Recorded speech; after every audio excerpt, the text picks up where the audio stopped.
নমস্কাৰ সকলোকে মোৰ চেনেলৰ প্ৰথমটো লং ভিডিঅ'লৈ আপোনালোক সকলোকে স্বাগতম জনাইছোঁ। ভিডিঅ'টো সন্ধিয়াৰ পৰাই আৰম্ভ কৰিছোঁ। আমি যাবলৈ ওলাইছোঁ ভাওনা চাবলৈ। মানে আমাৰ নাৰায়ণপুৰত পাতিছে সদৌ অসম ভিত্তিক চেমনীয়া ভাওনা সমাৰোহ। যিহেতু ঠাইকণ ঘৰৰ ওচৰতে, গতিকে আমি খোজকাঢ়িহে গ'লোঁ আৰু লগত গৈছে আমাৰ ঘৰৰ ওচৰৰে মানুহ। গতিকে লগ থাকিলে খোজকাঢ়িও ভাল লাগে। এয়া আমি পালোহি আৰু গোটেই চাৰিওফালে মানে মঞ্চখন মাজত হৈছে আৰু চাৰিওফালে দোকান বজাৰ। কি ধুনীয়া লাগিছিলে নহয় পৰিৱেশটো। আৰু আমাৰ পলম হোৱা দেখি আমি বহিবলৈ ছিটেই নাপালোঁ। বহুত মানুহ দেখিছেই নহয়। গতিকে অলপ সময় তেনেকৈ থিয় হৈয়ে চাবলগীয়া হ'ল।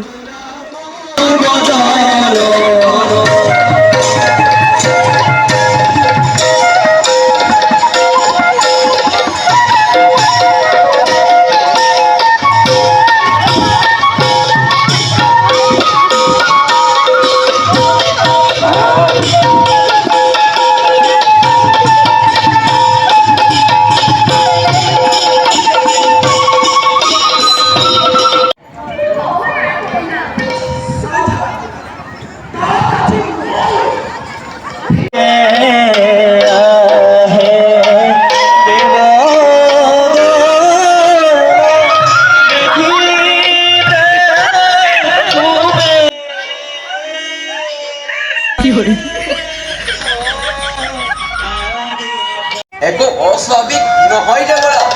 তথাপিও দেৱৰা, সেই দূৰত্ব দুৰ্জন ৰাখোঁ।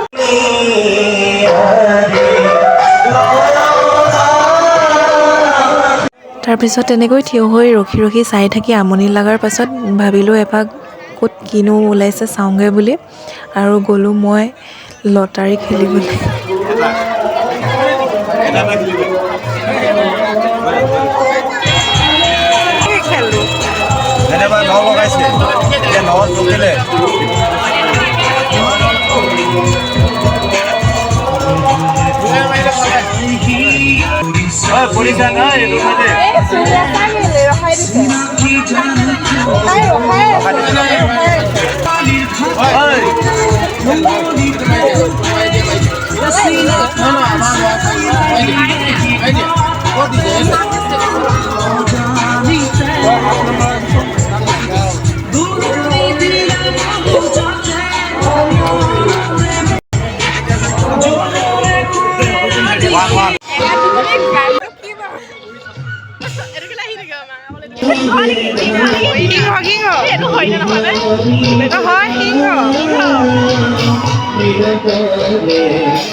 প্ৰথমখন ভাওনা শেষ হ'ল। ভাবিলোঁ এয়া ছেকেণ্ডখন আৰম্ভ হৈছে আৰু ভাবিলোঁ অকণমান চাই যাওঁ।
ছেকেণ্ডখন ভাওনাৰ অলপমান দৃশ্য চাই হোৱাৰ পিছতে তাত ভিডিঅ' কৰিবলৈ আৰু নহ'লেগৈ অকণমান চালোঁ আৰু ঘৰলৈ আহিলোঁৱে আমি ৰাতি 12টামান বজাতে আৰু ভিডিঅ' কৰিবলৈও মানে মোৰ ষ্ট'ৰেজ ফুল হৈ গ'ল গতিকে ভিডিঅ'টো কেনেকুৱা পালে আপোনালোকে কমেণ্ট কৰি জনাব